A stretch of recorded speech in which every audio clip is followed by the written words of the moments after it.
ನಮಸ್ಕಾರ ಕನ್ನಡಿಗರೇ, ಸ್ವಾಗತ ಇನ್ಫೋಲೋಕ ಕನ್ನಡಕ್ಕೆ. ಇಲ್ಲಿ ಪ್ರತಿಯೊಂದು ವಿಷಯ ಕನ್ನಡದ ನೋಟದಲ್ಲಿ. Welcome back to my YouTube channel Infoloka Kannada.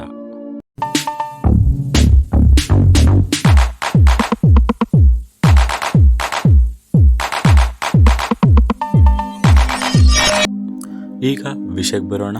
Karnataka ರಾಜ್ಯ ಹೇಗೆ ಉದ್ಭವವಾಯಿತು ಅಂತ ನೋಡೋಣ. ಒಂದು ಕಾಲದಲ್ಲಿ ಕನ್ನಡ ಮಾತನಾಡುವ ಜನರು ವಿಭಿನ್ನ ಪ್ರದೇಶಗಳಲ್ಲಿ ಇದ್ದರು. ನೋಡೋಣ, ಮೈಸೂರು, ಬೆಂಗಳೂರು, ಹುಬ್ಳಿ, ಬೆಳಗಾವಿ, ಬಳ್ಳಾರಿ ಮತ್ತು ಮಂಗಳೂರು. ಎಲ್ಲರೂ ಕನ್ನಡಿಗರೇ, ಆದರೆ ಎಲ್ಲರೂ ಬೇರೆ ಬೇರೆ ಆಡಳಿತಗಳ ಅಡಿಯಲ್ಲಿ ಬದುಕುತ್ತಿದ್ದರು. ಕೆಲವರು ಮೈಸೂರು ರಾಜ್ಯದೊಳಗೆ, ಕೆಲವರು ಬಾಂಬೆ ಪ್ರೆಸಿಡೆನ್ಸಿಯಲ್ಲಿ, ಕೆಲವರು ಮದ್ರಾಸ್ ಪ್ರೆಸಿಡೆನ್ಸಿಯಲ್ಲಿ, ಆದರೆ ಭಾಷೆ ಒಂದೇ, ಅದೇ ನಮ್ಮ ಕನ್ನಡ. ಆಗ ಒಂದು ಪ್ರಶ್ನೆ ಇದ್ದಿತ್ತು, ಒಂದೇ ಭಾಷೆ ಮಾತನಾಡುವ ಜನರು ಬೇರೆ ಬೇರೆ ರಾಜ್ಯಗಳಲ್ಲಿ ಯಾಕೆ? ಈ ಪ್ರಶ್ನೆ ಹುಟ್ಟಿಸಿತು ಒಕ್ಕೂಟದ ಕನಸು.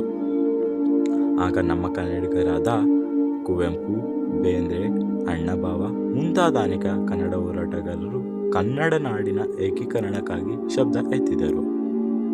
ಪ್ರಥಮ ಬಾರಿಗೆ ಕನ್ನಡಿಗರು ಒಂದಾಗಲು ಹೋರಾಟ ಶುರುವಾಯಿತು. ಆ ಹೋರಾಟದ ಫಲವಾಗಿ 1 ನವೆಂಬರ್ 1956ರಂದು ಎಲ್ಲ ಕನ್ನಡ ಮಾತನಾಡುವ ಪ್ರದೇಶಗಳು ಒಂದಾಗಿ ಸೇರಿಕೊಂಡವು ಮತ್ತು ಜನ್ಮ ತಳೆದಿತ್ತು ನಮ್ಮ ಪ್ರಿಯ ಕರ್ನಾಟಕ ರಾಜ್ಯ. ಮೊದಲಿನಲ್ಲಿ ಈ ರಾಜ್ಯದ ಹೆಸರು ಮೈಸೂರು ರಾಜ್ಯ ಆಗಿತ್ತು. ನಂತರ 1 ನವೆಂಬರ್ 1976ರಲ್ಲಿ ಅದನ್ನು ಅಧಿಕೃತವಾಗಿ ಕರ್ನಾಟಕ ಎಂದು ಮರುನಾಮಕರಣ ಮಾಡಲಾಯಿತು. ಇಂದಿನ ಕರ್ನಾಟಕ ಹಂಪಿ, ಇತಿಹಾಸ ಮೈಸೂರು ಅರಮನೆ, ಬೆಳಗಾವಿಯ ಹೋರಾಟ ಮತ್ತು ಬಳ್ಳಾರಿಯ ಶ್ರಮದಿಂದ ನಿರ್ಮಿತವಾಗಿದೆ. ಇದು ಕೇವಲ ರಾಜ್ಯವಲ್ಲ, ಇದು ಒಂದು ಮನಸ್ಸಿನ ಏಕತೆ. ಹೆಮ್ಮೆಯಿಂದ ಹೇಳೋಣ, ನಾವು ಕನ್ನಡಿಗರು, ಇದು ನಮ್ಮ ಕರ್ನಾಟಕ. ನಮ್ಮ ಕರ್ನಾಟಕ ಕೇವಲ ಒಂದು ರಾಜ್ಯವಲ್ಲ, ಅದು ಸಂಸ್ಕೃತಿ, ಪರಂಪರೆ ಮತ್ತು ಧೈರ್ಯದ ಪ್ರತೀಕ. ಹಂಪಿ, ಮೈಸೂರು ಅರಮನೆ, ಬೇಲೂರು ಹಳೆಬೀಡು, ಬಾದಾಮಿ, ಬಿಜಾಪುರ, ಪ್ರತಿ ಶಿಲೆಯಲ್ಲೂ ನಮ್ಮ ಇತಿಹಾಸದ ಸ್ಪಂದನೆಯಿದೆ. ಇದೇ ದಿನ 1956ರಲ್ಲಿ ಎಲ್ಲ ಕನ್ನಡ ನಾಡುಗಳು ಒಂದಾದವು ಮತ್ತು ಜನ್ಮ ತಳೆದಿತ್ತು. ಇದು ನಮ್ಮ ಕರ್ನಾಟಕ ರಾಜ್ಯ.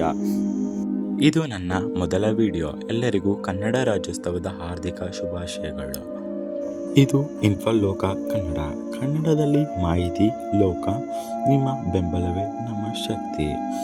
ಮುಂದಿನ ಮಾಹಿತಿಗಾಗಿ ಚಾನಲನ್ನು ಸಬ್ಸ್ಕ್ರೈಬ್ ಮಾಡಿಕೊಳ್ಳಿ. ಧನ್ಯವಾದಗಳು.